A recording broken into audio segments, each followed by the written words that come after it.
Eu sou a Pamela Carvalho. Fui convidada para esse ano, a partir do meio do ano mais ou menos, ser apresentadora do Mar de Música, a partir do momento em que o Gabriel, em nome do Museu de Arte do Rio, assume a curadoria do Mar de Música e pensando um pouquinho como ligar esse evento que acontece na última sexta-feira do mês a temas que são caros à nossa sociedade e questões que estão batendo na gente, né? Então, a gente discutiu gênero, a gente discutiu o papel da mulher, a gente agora está discutindo a consciência negra e pensando também como a nossa sociedade é racista. Então, hoje a gente vai receber no show, se apresentando, o Rincon Sapiência, que está aqui com a gente, e vai receber também a galera do Sarau do Alemão. Só que como a gente está se dispondo a discutir a partir da música, antes do show, a gente tem essa conversa aqui nesse espaço que a gente chama de sala de encontro. Então, hoje a gente vai conversar um pouquinho a partir da trajetória de cada uma dessas figuras que estão aí na cena da música, da produção cultural, da produção intelectual também. E a gente vai conversar um pouquinho sobre a consciência negra a partir dessas trajetórias, dessas figuras que são tão importantes. Só apresentando muito rapidamente, porque a ideia é que a gente fale por si, né? Já que a gente está discutindo consciência negra, já que a gente está discutindo negritude, é importante que as figuras negras tenham direito à sua própria voz, né? Já que historicamente esse direito foi negado. Então, eu vou falar muito brevemente e depois eu vou pedir para que cada um de vocês se apresente e fale um pouco da sua trajetória. Pode ser? E aí, no finalzinho, a gente vai abrir para perguntas, discussões, para que vocês também possam falar e possam dizer, enfim, como esse tema e esse estar aqui pode afetar a trajetória e o ser de cada um de vocês.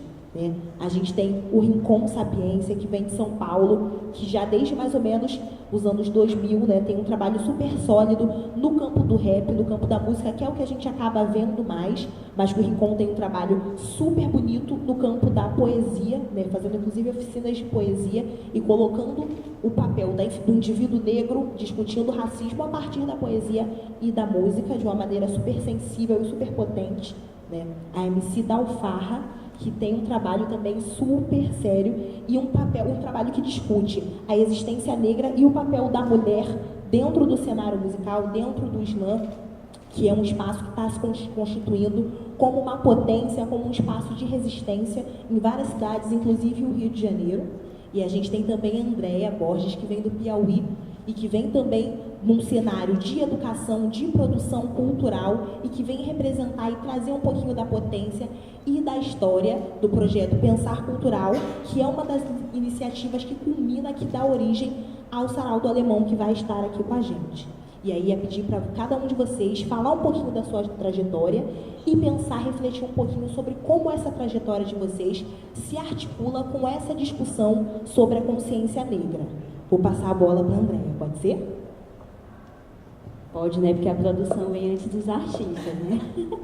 Então, como ela falou, eu sou Andréia Borges, eu sou do Piauí, né? E também já começo ali na periferia do Brasil, né? Digamos assim.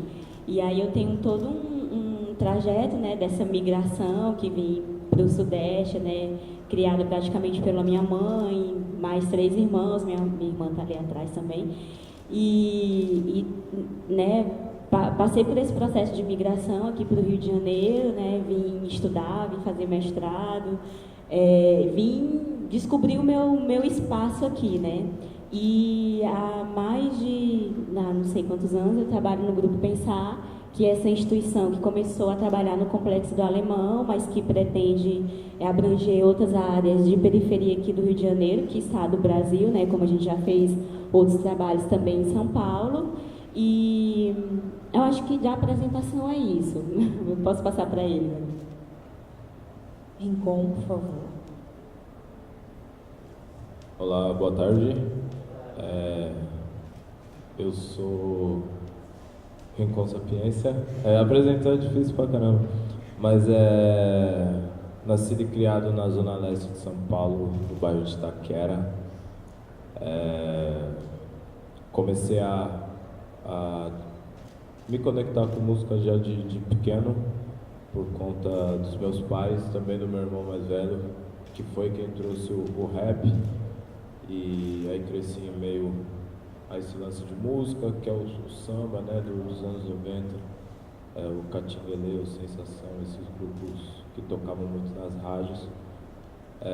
Futebol, rock, que tocava muito nos anos 90 também, o Planet Hemp, o Rapa, o Chico Sainz, essas coisas, a periferia se identificava também. Era em menor parte, né, fazendo uma comparação ao rap naquele período, mas rolava bastante. Aí no ano 2000 eu montei uma banda com amigos de escola e foi uma experiência massa, assim, que foi quando eu senti o sabor de conseguir fazer algo autoral, né? Então pra mim aquilo já era bem grandioso, ter uma banda. E aos poucos foi se criando perspectivas, até porque a princípio o sonho é algo muito distante, num período onde pouca gente havia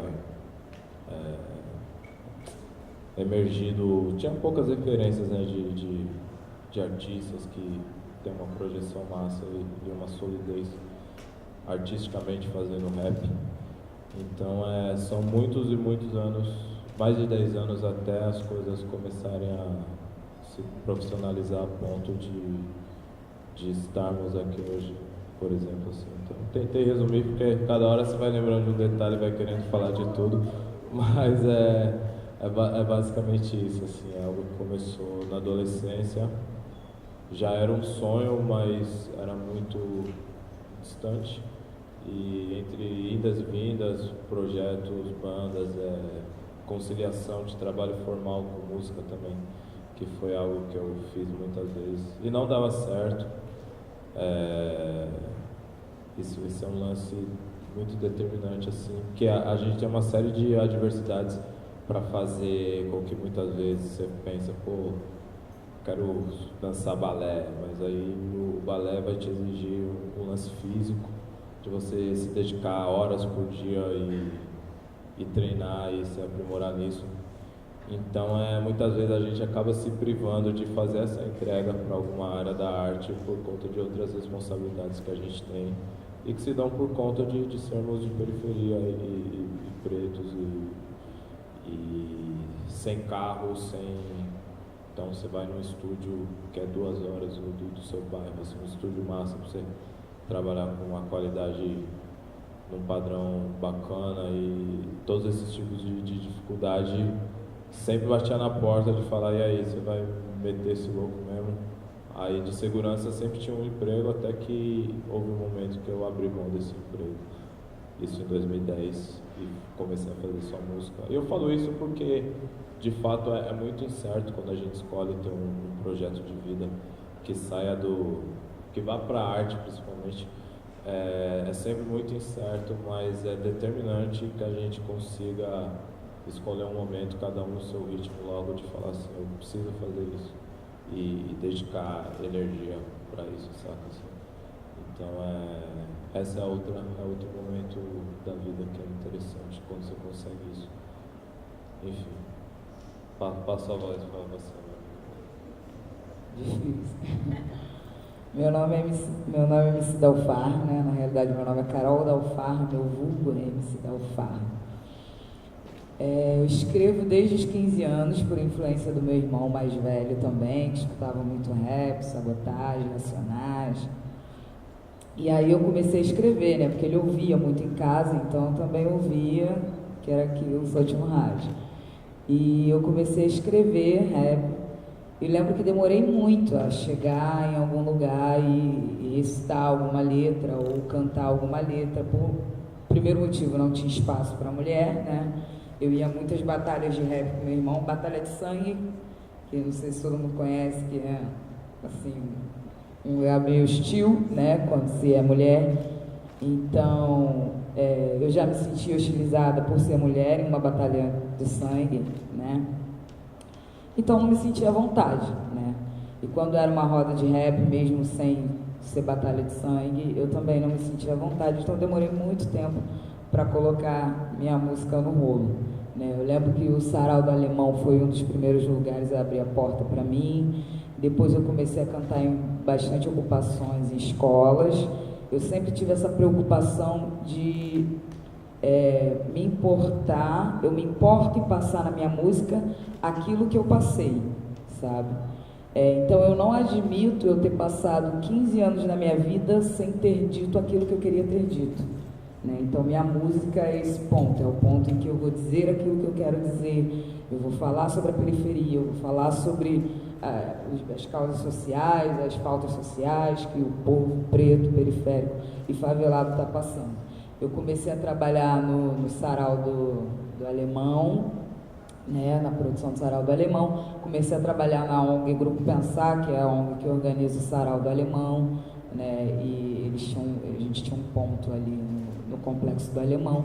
Isso me fomentou ainda mais a me virar para isso, assim, né. A primeira vez que eu recitei foi numa rua na Lapa. Eu estava passando assim, aí estava rolando um sarau, e eu sempre gostei muito de poesia, né. Eu sou MC, e sou slammer e sou poeta, né. E aí eu vi que estava rolando uma movimentação, era um sarau chamado Rato de Versos. E foi a primeira vez que eu recitei uma poesia, uma galera diferente. Eu já tinha ouvido falar de batalha de conhecimento, mas nunca tinha presenciado uma batalha de conhecimento, que na periferia ainda não tinha, né? Então a gente tinha que cair para o centro para ver uma batalha de conhecimento, uma batalha diferente. E aí eu vi uma galera recitando alguma coisa, né? Foi diferente em 2 pontos. As pessoas estavam dizendo aquilo que elas tinham para dizer sem agredir o amiguinho, né? E elas estavam dizendo aquilo que elas tinham para dizer e estavam sendo abraçadas pelo amigo. Eu falei, pô, massa, vou falar qualquer coisa aqui que eu tenho escrito, né? E aí recitei a minha primeira poesia, depois fiquei sabendo do Islã das Minas, não consegui na primeira edição, consegui para a segunda edição, ganhei, foi a segunda vez que eu estava recitando assim, fiquei mega feliz, saí me achando a MC. E aí, desde o Islã das Minas, assim, as oportunidades começaram a aparecer, né? Aí hoje eu faço parte do coletivo chamado Poetas Favelados. A gente faz vários ataques poéticos em metrôs, trens, praças, escolas. Hoje a gente foi em 2 escolas, em Taquara e outra em Piabetá. Então, eu costumo dizer que a música me resgatou, né? Nesse sentido de se voltar para mim, enquanto negra, né? Enquanto mulher, enquanto periférica, e de me voltar para as outras, né? Que são minhas irmãs. E eu acho que isso para mim é muito importante. É um corre danado, assim. Esse ano foi o primeiro ano que eu não estou trabalhando, eu trabalho desde os 13 anos de idade. É o primeiro ano que eu não estou trabalhando, que não estou passando fome, estou conseguindo viver da música e da poesia. Então isso para mim é muito importante. Um dia desses eu estava voltando de uma apresentação que eu não vou lembrar onde foi, acho que foi na UF, não sei. E eu cheguei assim na porta de casa e falei, cara, hoje eu me sinto uma MC de verdade, cara, assim. Pô, a gente vai ganhar 200 contos, tá ligado? Paga a água, paga a luz. Mas de se ver naquilo que você faz, né? E de se reconhecer em algo que você mesmo projetou, né?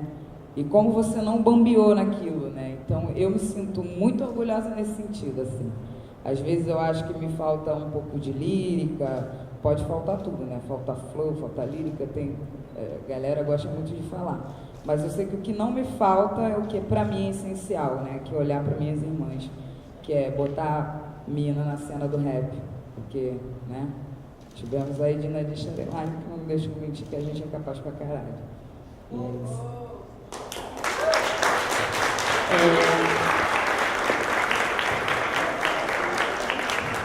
Assim, para trazer um pouco assim para o tema do debate, né, que a gente refletir essa coisa da consciência negra mesmo, né? Eu queria voltar um pouco, né? Porque antes, quando a gente foi convidada, eu chamei a Carol no Zap, aí o que a gente vai falar lá, né? E aí uma coisa que a gente viu que era importante é que, assim, para mim, para Pamela, para o Rincon, para a Carol, para todo mundo, a primeira coisa, né? O primeiro desafio é a gente saber que a gente pode, né? Porque a gente ouviu desde sempre que a gente não podia, que a gente era diferente, que é porque é negro, é feio, né? Então, primeiro, para a gente fazer tudo isso, a gente primeiro teve que dizer para a gente mesmo que a gente era capaz, né? E como que esse processo de dizer para a gente que a gente é capaz, ele é um processo que precisa ser o tempo todo ser reafirmado, né? A gente tem até uma história engraçada, eu e a Carol, porque sou um pouquinho mais velha que ela, assim, pouca coisa.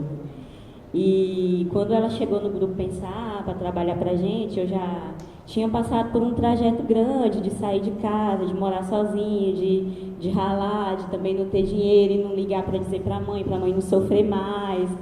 Então já tinha assim passado por vários processos que, né, e a Carol tinha os outros processos dela, né, de uma origem periférica também.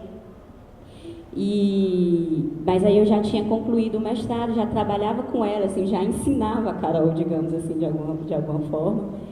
E aí eu fiz um concurso, né, e uma das etapas fiz nas cotas, né, e uma das etapas era um teste de aferição de veracidade que você é negro. Não sei se vocês já ouviram falar disso, né, você tem que ir lá numa banca para as pessoas verem que você é negro mesmo, né. E aí, depois de ter já todo esse trajeto, eu olhei para mim e cara, será que eu sou negra?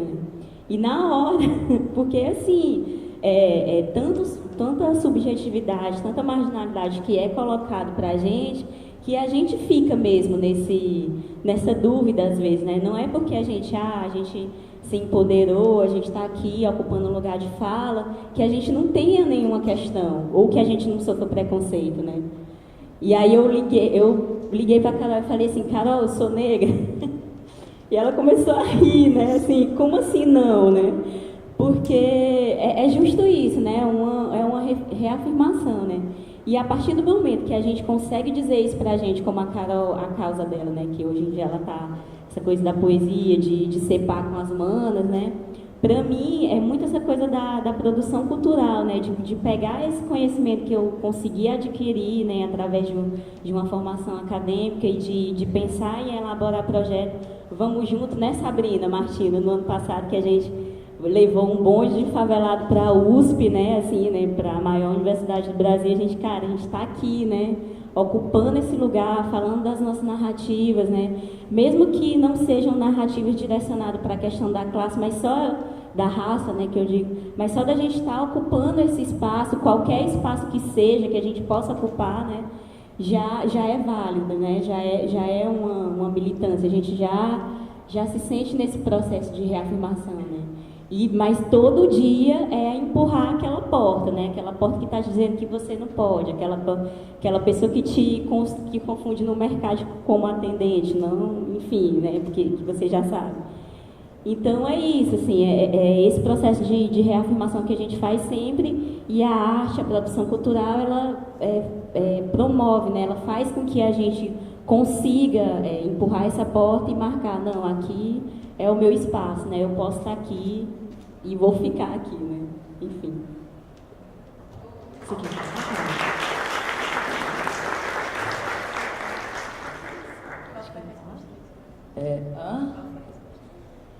Eu falei para o André que eu acho que é maneiro. Mas assim, só para acrescentar um pouquinho, né? Isso que ela tá dizendo. Eu faço geografia na UFRJ, né? E ontem eu participei de uma mesa sobre intelectualidade negra, né? E a gente estava discutindo justamente isso, assim, né? De como a gente é posto distante de tantas coisas ainda, né? E a gente queria saber o porquê desse termo, o porquê da intelectualidade negra ser acompanhada da palavra negra também. E assim, a gente fez várias reflexões, né? Mas eu achei que era para aproximar a intelectualidade da gente, que a gente não tem isso como... Eu não sei como é o processo de escrita do Rincon e dos outros manos do rap, das minas do rap, mas quando eu comecei a escrever, foi algo que meio que desabafa, sabe? Eu não tinha importância, eu não sabia da importância de uma referência.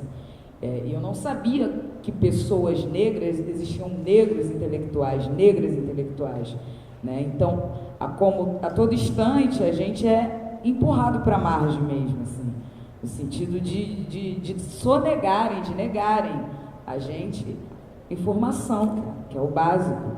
Como a gente não tem informação, como a gente não sabe de uma Conceição Evaristo e uma Carolina de Jesus, que eu fui descobrir com 15 anos, né? Então é uma coisa, de fato para a gente pensar, assim, o quanto a gente a gente já está na margem, o quanto a gente é mais empurrado ainda, sabe? A margem da margem, será que existe? É uma questão. Sim, não. É isso, assim, tem alguns formatos, né, de debate, de mesa e tal, mas eu acredito muito num lugar, num espaço, numa organização que é a organização de quilombo, né? E pensando que a gente está aqui entre várias pessoas negras e que cada um tem dentro de si uma potência, e ser negro e estar vivo e existir já é a militância, já é o trabalho, né? A gente se manter vivo já é muita coisa. Então, fiquem à vontade. A ideia é que a gente vá conversando do nosso jeito, da nossa forma. Mas aproveitando uma coisa que a Andrea falou, que é dessas portas, né, que a gente tem que empurrar, que a gente tem que meter o pé na porta mesmo, até para se manter vivo. Estava lembrando de uma questão que o Rincon traz, né, nesse último álbum, que é ir narrando de uma maneira super poética, né, a vida, né, os desafios de um negro que mata o seu senhor, né? E aí fico pensando como que cada um de vocês, dentro dos seus trabalhos, vai empurrando essas portas, vai matando esses senhores que são, né, que se manifestam de várias formas, travestidos pelo racismo, né? E aí é pedir para cada um de vocês falar um pouquinho como, a partir do seu trabalho, do seu lugar de origem, vocês vão abrindo essas portas e matando esses senhores de engenho. Pode ser? A gente ou eles? Ou todo mundo? Todo mundo, enfim, pode começar vocês, e aí depois a gente já pode abrir, que a ideia é que a gente fale, que a gente debata, que a gente converse. Então, se vocês puderem falar um pouco sobre isso, e aí em seguida a gente já abre para que vocês também perguntem, se coloquem, enfim, conversem com a gente. Pode ser? Não? Eu acho que isso é um processo, porque eu da parte dos meus pais, eu tive uma orientação sobre racismo, questão racial, esse tipo de coisa. Então, eu desde muito novo conseguia já identificar que o racismo nas próprias piadas, no que era muito, quando eu era mais moleque, era muito normal, ou de ofensa ou de zoeira, a pessoa te chamar de macaco, por exemplo. Mas eu sempre soube que isso era racismo, mas que às vezes até, né, como a gente está entre nós aqui, às vezes até preto falava isso, hoje em dia, assim, com tanto que a gente se posicionou, é uma palavra muito abominável, assim, e a pessoa pensa 30 vezes antes de falar isso, assim. Mas voltando para esse lance do Senhor de Engenho, eu já no prezinho, eu sabia tinha os moleques que eram racistas, e os moleques que falavam isso explicitamente, coisas do tipo, mas o que era louco era que eu sabia identificar o racista, mas não sabia o que fazer. Então, esse é um processo que a gente costuma passar.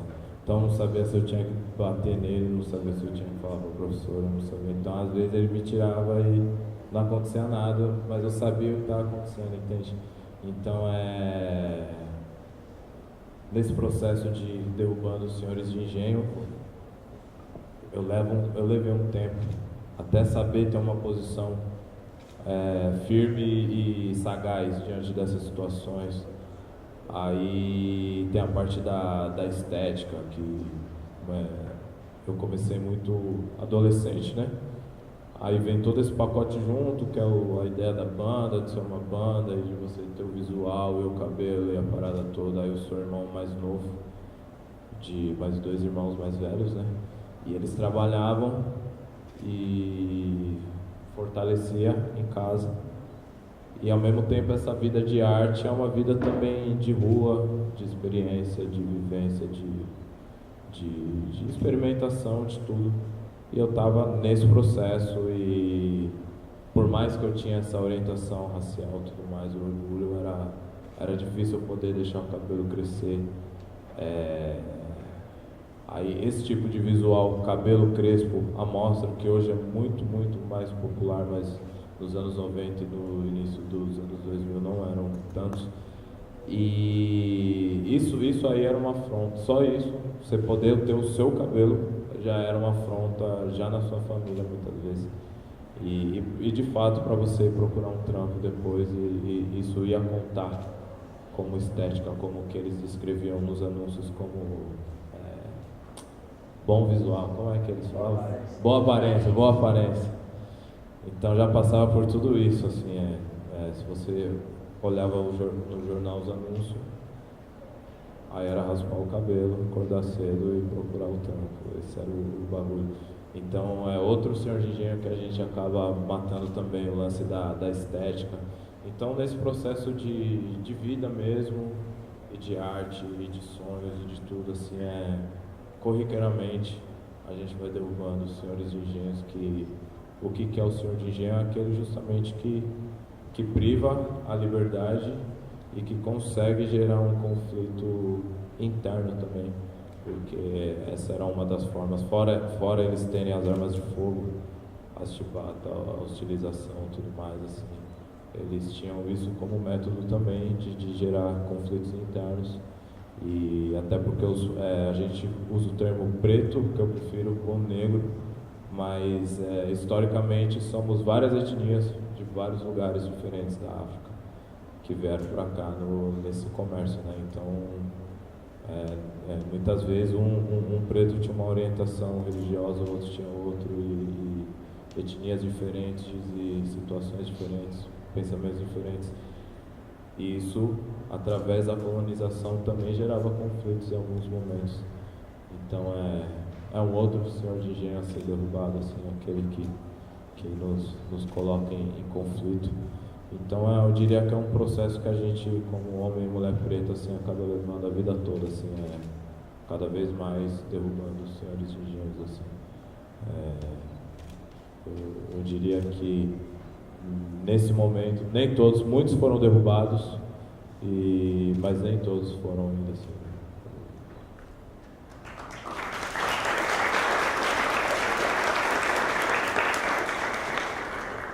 Quando eu soube que eu ia participar aqui dessa conversa com vocês, eu queria ler alguma coisa, né? E aí uma amiga me indicou um livro chamado Um Defeito de Cor, da Ana Maria. Quem já leu esse livro? E assim, é um catatal assim, de 600 páginas, mas que conta uma história da escravidão. Eu não vou dar spoiler para vocês, assim. Leiam, é muito bom, mas aí eu fiquei naquele processo que eu não conseguia dormir, quando eu dormia eu sonhava, porque uma coisa que ficou bem clara, né, que eu fui procurar, é porque assim, contam a história de uma maneira que assim, tem uma discussão na história, disciplina, digamos, né, que a narrativa, ela não é levada em consideração, muitas vezes, como um método válido de pesquisa, né. E aí o que acontece? Chegou numa parte do livro, gente, é um spoiler, mas eu vou dar, que começou a contar a história dos retornados da África, né? Que a personagem volta, só que quando ela volta, ela não encontra mais, assim, a história da escravidão, ela devastou a nossa raça de uma maneira que, assim, não tinha mais lugar para voltar. E não tinha lugar para voltar, assim, a ponto de ser melhor. Os pais levavam os filhos para serem capturados e serem escravizados. Porque, como escravos, eles teriam uma possibilidade de vida melhor do que vivendo na África, né? E aí eu fiquei super em crise, porque como é que eu não sabia disso? Eu vim saber há 2 meses atrás. Eu entrei em crise, fui conversar com uma amiga minha, historiadora negra também, e ela falou: Andréa, é justamente isso, é o domínio da narrativa, né? Então, respondendo a pergunta, o senhor de engenho que eu pretendo enfrentar é isso, é que ninguém domine a minha narrativa. Eu posso fazer a minha própria narrativa, né? Eu não quero mais ficar a par, não quero mais saber como é que foi na minha história e não poder construir, não poder ser Por que eu tenho que ser uma intelectual negra, né? Isso que a Carol estava falando é muito sério, assim, é uma descoberta muito grande, né? Eu chego a me emocionar, então eu vou continuar fazendo isso sim. Eu vou continuar sendo a única negra da minha classe, eu vou continuar fazendo isso e engulam as nossas narrativas, porque a gente vai fazer, e é isso que, porque é muito o domínio da narrativa, ele faz com que a gente vá para a beira. Só isso, assim. E a gente não pode ficar, não pode, né? Então, assim, é esse o senhor de engenho que eu enfrento, né? Construir novas narrativas, fazer com que as pessoas saibam o que a gente está pensando, né? Eu tenho até um caso assim bem particular, uma pessoa da minha família, porque a gente tem uma miscigenação muito forte, né? Minha mãe é de origem negra e indígena e casou com um homem branco, né? Então a minha família toda, por parte de pai, é branca. E aí uma prima minha falou assim, por que os negros têm que ter cota? Porque eles são burros, né? Não é porque eu sou burro, é porque eu tenho um legado histórico, político, né? E as pessoas têm que saber. É uma prima minha, do meu lado, falando disso. Como é que ela não sabe? Né? Ninguém contou para ela essa história. Como é que foi colocado, como é que foi construída essa narrativa de pessoas acharem que as cotas são coisas que não vão resolver, que são desnecessárias, porque a gente pode pensar, claro que a gente pode pensar como óbvio que a gente pensa como todo mundo tem a mesma capacidade intelectual, só que a questão do acesso é o que nos foi negado, né? E é o que a gente tem que buscar para a gente prevalecer aí nessa sociedade, né? Então, não sei se ficou um pouco confuso, emocionado, mas é isso, assim, é essa a minha luta, né? Enfim.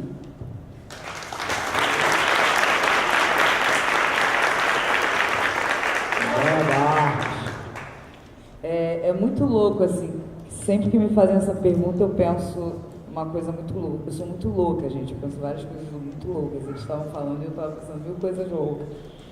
Mas eu sempre reflito sobre a nossa necessidade de acompanhar o processo de evolução do Senhor do Engenho, né? Quem é o Senhor do Engenho hoje? Né? Porque eles acompanham o nosso processo de evolução, né? Que tem 1000 anos de atraso. Né? Então, o Senhor de Engenho de hoje consegue, sabe ler muito bem o processo de evolução de um negro, né? E até que ponto a gente chegou. Então, o quanto é importante a gente saber ler o Senhor de Engenho hoje, saber identificar. Né? É muito louco assim dizer como a gente lida com isso hoje no dia a dia, tanto na música quanto quem trampa com qualquer outra coisa, né? A gente está sempre armado, né? A gente tem que estar sempre o tempo inteiro preparado para receber algum golpe, né? A gente já vai assim, vai vir de algum lugar, que seja porque o racismo ele evoluiu para ser sinuoso, né? Então não é aquele racismo mais como o Rincon diz, de chamar o amigo de macaco, né? É um racismo que te trata mal e que te fere de forma sutil. E como isso passa pelo nosso autocuidado também. Então isso para mim é um assunto muito delicado, né? Até que ponto vale... É importante a gente não arredar o pé, mas é importante a gente conseguir... A gente tem que ser muito... né? É importante a gente não arredar o pé, mas é importante a gente saber associar isso, equilibrar isso ao nosso autocuidado também, né? Não vale a pena, talvez, agora. Então a gente tem que ter sei lá, a gente tem que ser ninja, né? Para conseguir fazer isso, equilibrar justamente isso. Chegar no espaço e fazer a leitura de um possível racista, a gente já tem que, né, estar preparado para isso. Se a gente receber algum golpe, a gente tem que ver se vale a pena ou não, dependendo do nosso dia, como foi o nosso dia, quanto de racismo você sofreu naquele dia.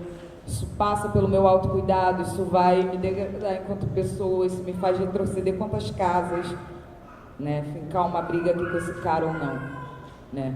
E saber que a gente não pode arredar o pé, que a gente tem que impor o nosso espaço, impor a nossa fala, vai ter que me ouvir também. Então, equilibrar isso tudo e jogar com isso tudo é extremamente difícil. Nós estamos de parabéns. Assim. A minha professora de intelectuais negras, e eu vejo isso até hoje, assim, né? Em alguns espaços que eu vou, considerados espaços... Né? Tem sempre esses espaços muito, muito acolhedores, que de acolhedores não tem nada. Assim. E aí você tem que se virar muito, né? Eu lembro que minha professora de intelectuais negras me disse um dia que ela foi convidada a uma universidade, não vou citar o nome, uma mesa onde só tinham pessoas brancas, ela era a única negra da mesa. Na hora de lerem a mini bio, né, das pessoas, né, que compõem a mesa, leram a de todo mundo e ninguém tinha dela. E aí, o som falhou toda hora, me chama que eu vou. E aí ela teve que pedir, assim, não, ela tirou, ela tem uma mini bio que ela leva preparada, assim. Então a gente tem que estar sempre muito pronto, sempre muito rápido, né, para receber, processar e saber o que vai fazer com aquela informação. Então, nós estamos de parabéns, eu queria dizer isso. Assim.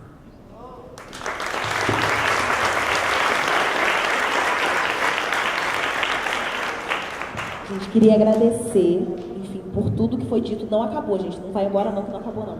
Mas só para dizer que é isso, assim, eu acho que a gente tem que ter esse autocuidado com a gente mesmo, de entender que brigas e que momentos são interessantes para a gente comprar essa briga, porque depois vai ser a gente mesmo que vai catar nossos cargos, né? Porque a gente vive numa sociedade que é estruturalmente racista e que se a gente se ferra, é a gente mesmo que vai ter que se reconstruir, porque a branquitude não tá nem aí para isso, né? Se a gente tá partido ao meio ou não. E além disso, a gente tem que ter esse autocuidado, a gente ter esse cuidado com o outro, né? Ter o cuidado entre nós, que é muito importante. E acho que assim a gente vai caminhando, vai construindo esse quilombo e vai se fortalecendo, né?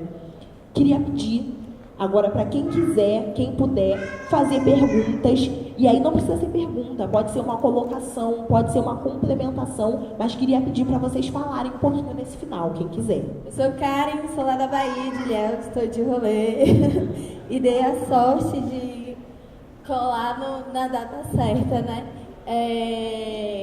Eu queria falar um pouco, eu conheço o Ricom, não conheço a Pâmela, mas não conhecia vocês, e aí eu não sei seu nome. Mas eu queria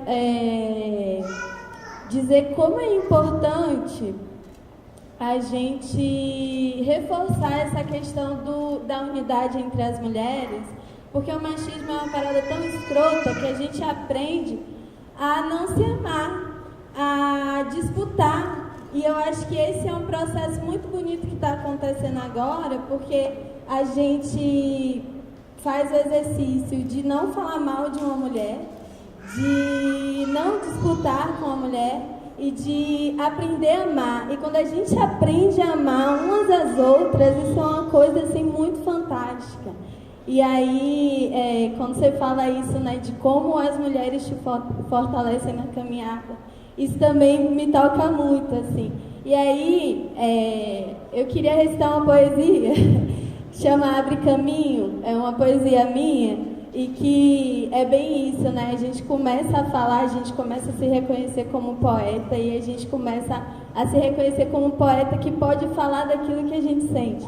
E ela é assim: visto que é meu e conforta o corpo e a alma, pernas abertas para parir, peito nas ruas para amamentar, criar, com eles, sem eles, com a aldeia, eu grito: meu horizonte é o infinito. E se eu falo, não temo.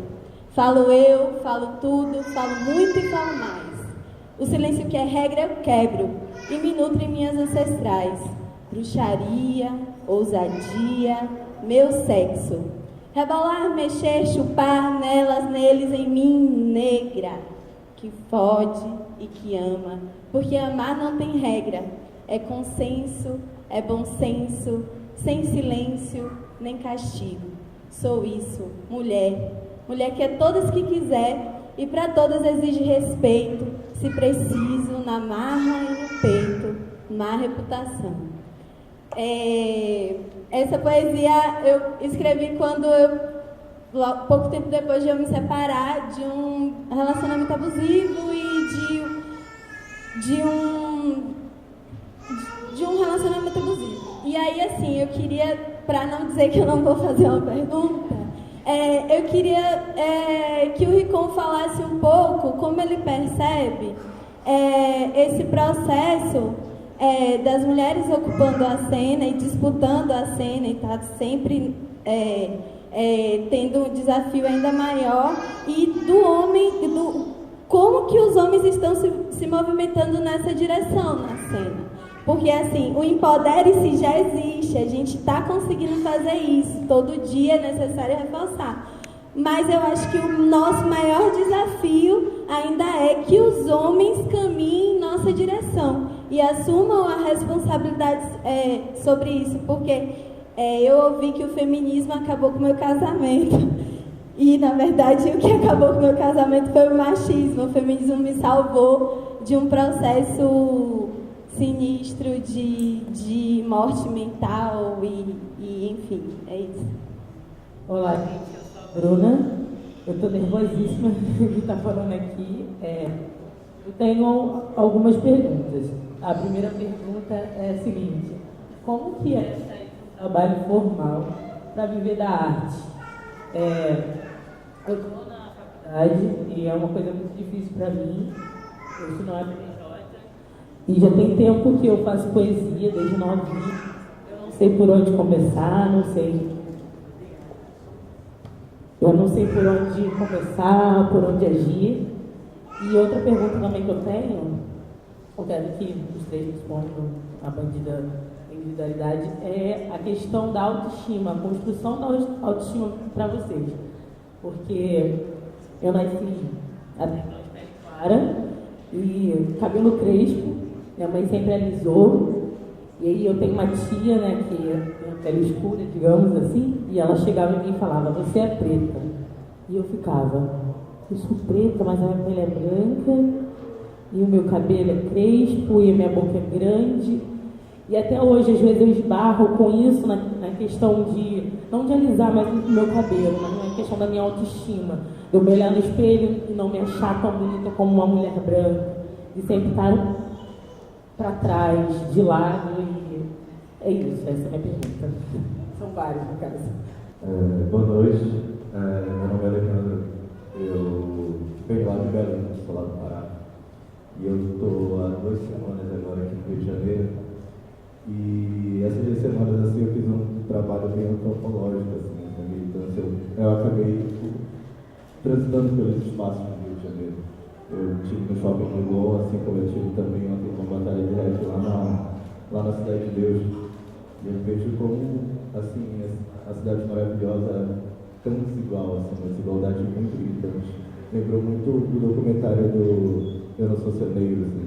Tipo, Volta da Lagoa, assim, todo mundo tendo paz e harmonia, assim, então, eles estão na mesma cidade, uma outra parada, assim. Era só uma coisa que eu queria, sei lá, compartilhar com vocês. Respondendo a pergunta que fizeste sobre como identificar o senhorio gênio, eu acho que o mais difícil é a gente, quando a gente identifica esse senhorio gênio, e ele se diz um aliado. Quando ele está próximo de ti e está praticando aquela opressãozinha ali que finge que não está. E aí quando a gente vai ver, isso era uma segunda coisa que eu queria compartilhar, que foi o que aconteceu comigo.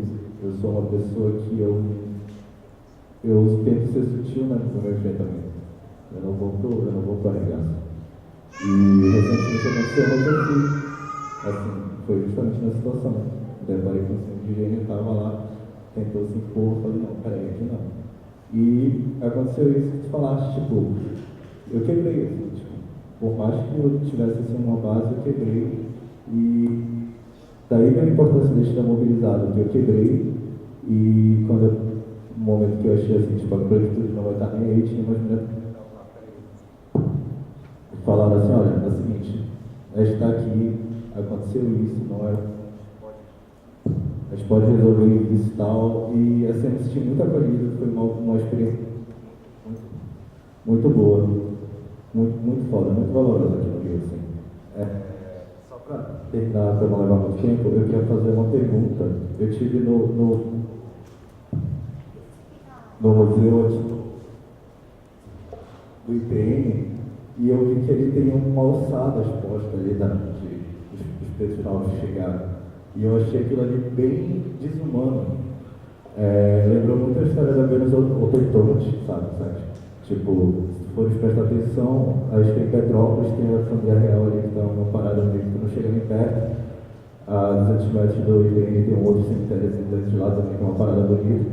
e os pretos estão ali objetificados, tu olha de cima, assim, uma parada, tem um arqueólogo branco ali falando sobre aquilo, e eu não vi assim manifestação nenhuma, então eu queria saber se algumas de vocês poderiam assim manifestar se algum movimento aqui no Rio já fez alguma coisa sobre isso. E a segunda pergunta que eu quero perguntar é por que os homens não escutam as mulheres na cena do rap? Obrigado. Pode ser na ordem que vocês quiserem. Tem, enfim, né, muitas perguntas, muitas colocações, e aí vocês podem ir respondendo, enfim, de uma maneira bem fluida. Como vocês então vou escolher, eu vou responder. Eu vou responder a questão da autoestima, justamente porque ela colocou vários aspectos que eu me identifiquei, né? Ela falou, eu tinha a pele clara, né? No meu caso, eu tinha a pele, né, pro referencial lá do Piauí, eu era a mais negrona, assim. Só que o meu cabelo não era duro, né? Então, eu não sabia, né, se eu era negra, se eu não era negra. E aí, com essa questão do alisamento, né, que todo mundo passa, eu não fiz mesmo porque preguiça, né? Mas, assim, era para fazer porque era o óbvio, né? Então, que todo mundo fazia porque não é legal, né? Não era legal. E eu acho que essa construção da autoestima, né? Eu me lembro, assim, esse ano foi a primeira vez que eu fui em um salão de negras, né? Assim, que a mulher do posto era negra, que a cabeleireira era negra, que todo mundo era negro, né? E eu já fui em muitos lugares da minha vida, assim, eu me lembro que eu até mandei mensagem para as minhas amigas, gente, foi o melhor lugar que eu já fui na minha vida, que foi nesse salão que tem a proposta, né, que para as mulheres negras, né? Porque, como a gente já sabe, né, essa construção do referencial, né? Como que eu sou bonita se eu não faço parte de um referencial que está dizendo aí o tempo todo, né? Assim, daquele padrão de beleza, que se estende também à estética de ser magro, né? De corresponder àquilo que está colocado no padrão, né? E eu acho que o que é muito importante, mas que é um processo difícil, não é fácil, é a gente descobrir as nossas referências, né? Também, assim, quem quiser alisar o cabelo, alisa também o cabelo, né? Não é que não pode mais alisar o cabelo, mas é a gente buscar as referências que nos fazem bem. É aquilo, é ser o que eu quero, né? Só que nesse processo de ser o que eu quero e descobrir o que me faz bem, é que é complicado, porque entram vários ruídos de padrão de beleza, entra também, assim, no meu caso, me abrindo bem para vocês nessa roda de conversa, o próprio posicionamento da imagem, da beleza, assim, eu sempre, é uma coisa que eu trabalho até hoje, eu ser uma mulher que mereço ter um relacionamento legal, sabe? Que mereço um lugar de uma namorada, que mereço estar ao lado de alguém, que mereço ser bem cuidada. Não é fácil, né? Quando eu começo a me relacionar com uma pessoa legal, não sei o que, ela começa a ter um relacionamento, a gente, peraí, tem alguma coisa errada, porque eu não mereço estar nesse espaço, né? Então é muito importante que a gente busque realmente essas referências, né? E que a gente tenha essa certeza de que a gente merece sim, que a gente é bonita sim, né? Que existem outros padrões de estética que não são aqueles que estão na novela das 8, né?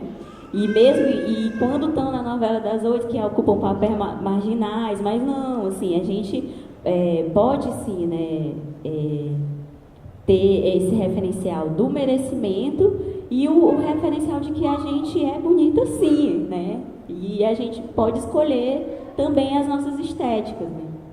Acho que é isso. E as outras perguntas são mais específicas para vocês, eu acho.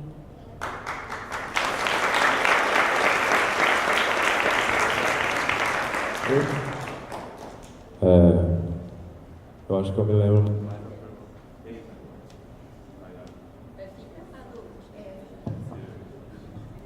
Tipo vou aderir.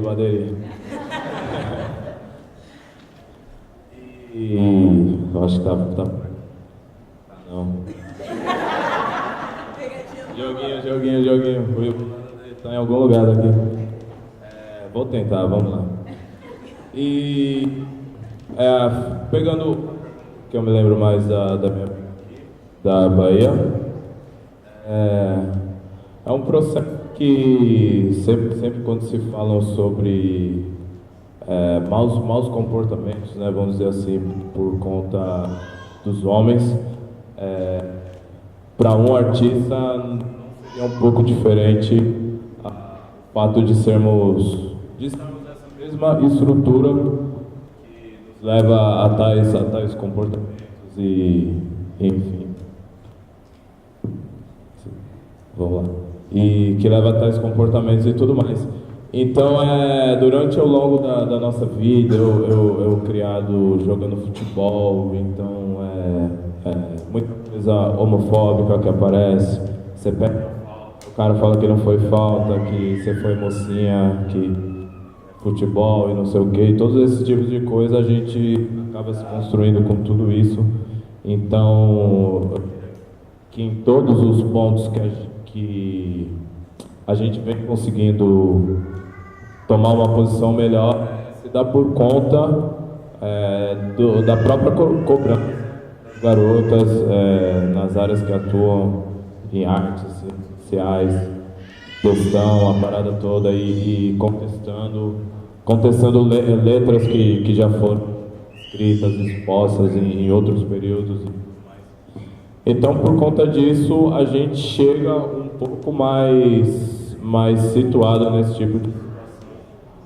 Mas isso também não quer dizer que uma música da onde eu pude fazer uma representação ética, uma garota.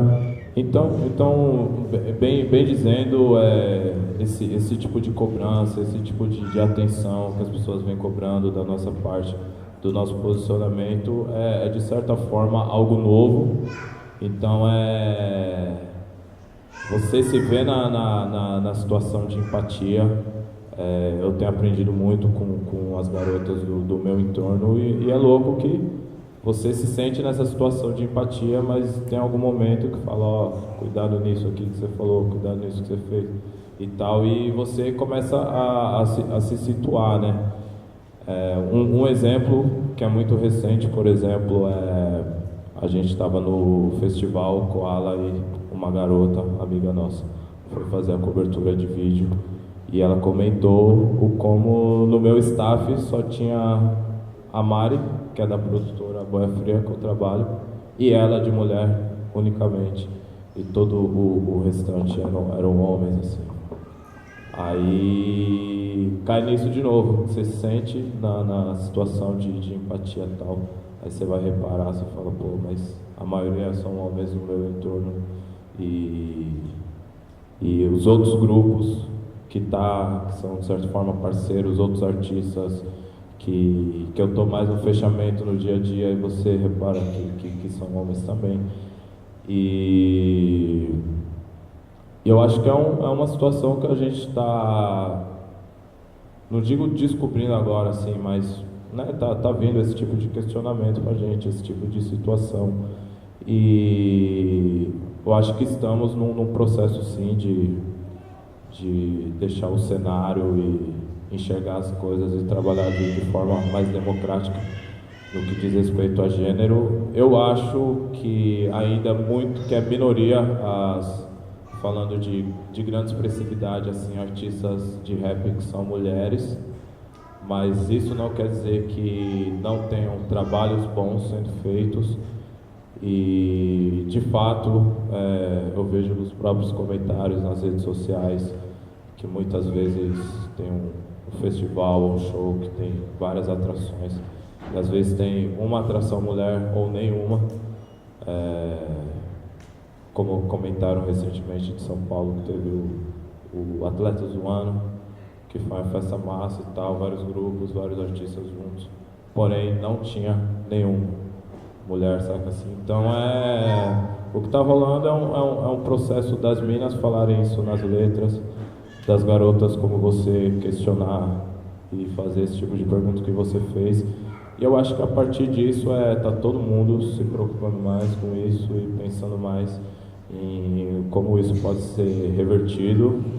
E acredito que é uma questão de tempo também para a gente ter um cenário com mais garotas, com uma expressividade maior dentro do rap, até porque eu tenho visto bastante garotas fazer um trabalho de alto nível e garotas talentosas e tudo mais.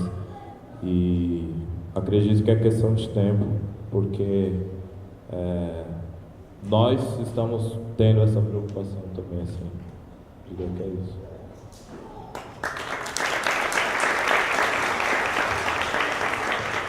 Gente, vou pegar metade da pergunta dela, porque eu perdi a pergunta do amigo com esse picote nesse microfone aqui. Então, vou responder a sua primeira pergunta, né, que foi como é isso de abandonar o emprego para viver da arte, né? A sua eu vou pedir depois para você repetir, se não tiver problema. Eu saí de casa no início desse ano, né, em fevereiro, eu acho. Minha mãe tá ali. Fevereiro, a cara feia que ela faz. Não gostou não que eu saí, mas eu saí. E eu ainda trabalhava, né, ainda fazia um estágio. E aí era uma jornada dupla sem ser jornada dupla, né? Você ia para o estágio, eu ia para a faculdade, e aí à noite, final de semana, vai para uma apresentação aqui, vai para uma outra apresentação ali, vai para outra. E aí chega uma hora que você acaba tendo que escolher, né? Já tem a faculdade. Eu não posso dizer não para a faculdade, porque, né, eu fiz o Enem, pelo amor de Deus, me respeita. Então você tem que dizer não para algumas coisas. Mas aí a gente tem todo aquele equilíbrio de qual evento que eu posso aceitar. Eu recebo muita proposta de escolas, de ocupações artísticas, e para mim é muito importante estar nesses espaços. Então, tem que ter esse balanço, assim. Eu vou fazer um evento hoje que eu vou ganhar uma grana, mas amanhã eu vou fazer um evento que eu não vou ganhar nada. Hoje eu fui para uma escola em Piabetá, em Taquara, que eu não ganhei nada de manhã, mas vim para cá, que eu não vou ganhar nada, mentira. E é isso, assim, né? Mas o ruim é esse imprevisto, assim. Você não sabe o quanto você vai ganhar, você não sabe se você vai ganhar. A única certeza que você tem é que suas contas... meu amor, acredita no gogó. Acredita no teu gogó e vai. Pokémon voa. Mas é isso, assim, você acredita. É porque as pessoas duvidam da arte, né? As pessoas duvidam da arte. De todos os gêneros artísticos. Então é pela primeira vez você apostar em você. É um passo de confiança muito grande, assim. Você dizer, eu vou fazer. Se você acredita em você, cara, não tem como o mundo não acreditar, entendeu? Se você canta a tua verdade, se você canta a tua realidade, tua vivência, se você acredita naquilo que você faz, eu não estou vivendo assim, na ostentação. Gostaria, mentira. Mas tá dando para viver, sabe? E é uma satisfação dupla, sabe? Você está fazendo aquilo que você gosta, gente. É importante, assim, foi um show que o cara dizia assim, o tempo inteiro, façam aquilo que vocês acreditam. E façam. Não interessa se as pessoas não acreditam na arte. Eu acredito na minha arte. Eu perdi a última pergunta do amigo, gente. Eu vou pedir para você repetir rapidinho e para a gente encerrar, porque a gente, enfim, e aí pensando, enfim, né, na galera que trabalha também, a gente tem um grande corpo de educadores e educadoras negras, a galera precisa ir embora para casa e a gente também precisa daqui a pouco ir saindo, porque a galera do Sarau do Alemão já vai começar a fazer uma intervenção ali do pilotismo. A primeira foi como o movimento negro do Brasil reage ao IPN, àquela situação dos presos na alçada de resposta. E a segunda foi para eu perguntar sobre como já... não, era isso. Porque eu achei bem desumana a questão lá. Não sei, assim, vocês me corrijam se eu tiver errado, assim, mas eu acho que não é uma preocupação do movimento negro, não com questões ativas sobre isso. Não. Muito, nossa. É um pouco delicado, assim, né? Porque eu acho que tem mais propriedade para falar quem acompanha o movimento negro de perto, assim, no estado do Rio de Janeiro.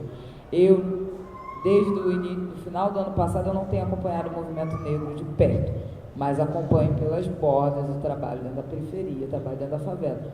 Não sei se há uma preocupação, né, latente, se há atos, né, específicos quanto a isso.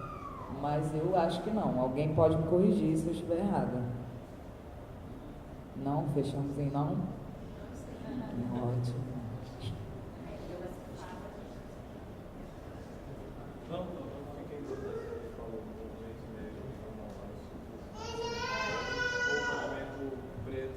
Movimento negro geral, movimento negro instituições?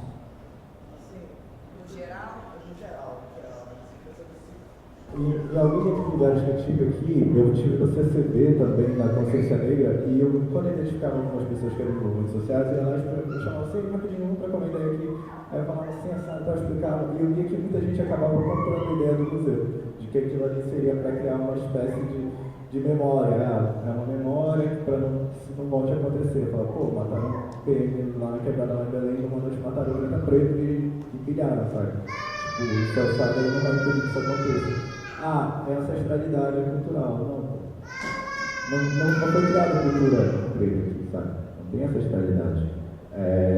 Outra coisa, teve uma parada religiosa que eu, no fundo, pesquisando um pouquinho, eu saquei assim, que teve uma intenção do museu, do próprio museu, dos donos do museu, de manter uma parte da sala foi retirada e a outra parte ficou lá. E teve uma intenção de manter uma parte aí. E eu achei isso bem violento. Eu queria saber, assim, então, uma coisa que eu estou fazendo uma pergunta geral, uma pesquisa, porque eu estou escrevendo um artigo sobre isso, inclusive, antes de eu voltar para Belém, pretendo dar um jeito de publicar. Aí por isso eu mandei a pergunta, mas muito obrigado. Enfim, até porque são temas super delicados, e isso da gente entender até onde a gente pode ir, que brigas são importantes comprar, até onde a gente pode até se expor, pensando que existem sistemas que infelizmente são muito maiores do que nós, que podem pisar na nossa cabeça. Vamos ali pro meu escritório daqui a pouco, tá?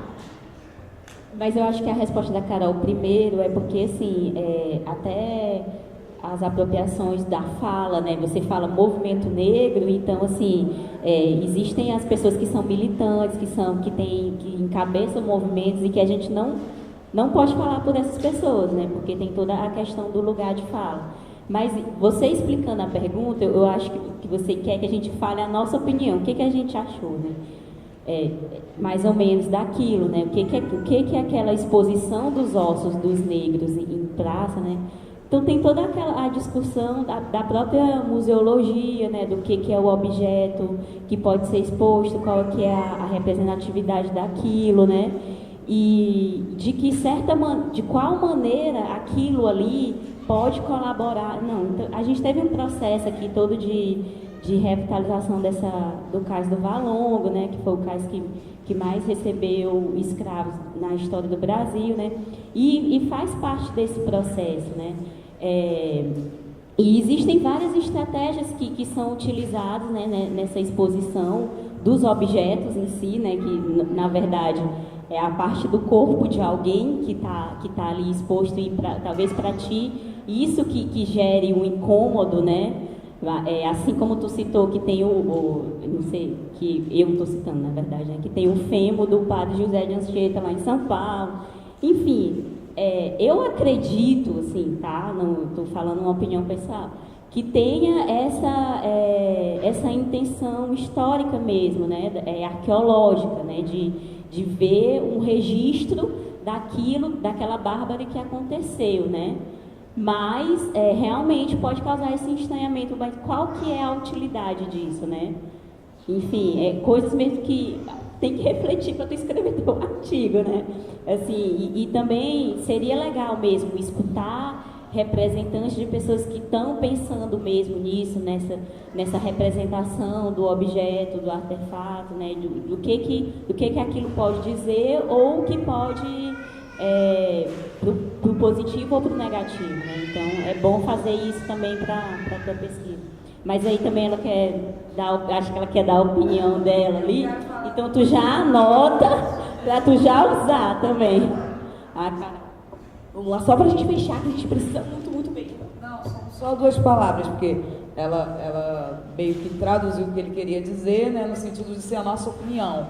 E na minha opinião, não falo enquanto movimento negro organizado, de nenhuma instituição, mas a minha opinião não justifica. Eu não acompanhei isso aí não, mas mas podia ser melhor, eu acho um pouco chocante. E acho que poderia, como não tem outro tipo de representação histórica nossa que compense, uma alçada acaba soando como hostil do ponto de vista pessoal também. Gente, queria agradecer muito a presença de cada um de vocês, tá? E assim, pra nós, que estamos aí resistindo, e aí ia pedir, vamos tentar juntar, não sei se vai caber todo mundo, pra gente fazer uma foto e registrar esse momento.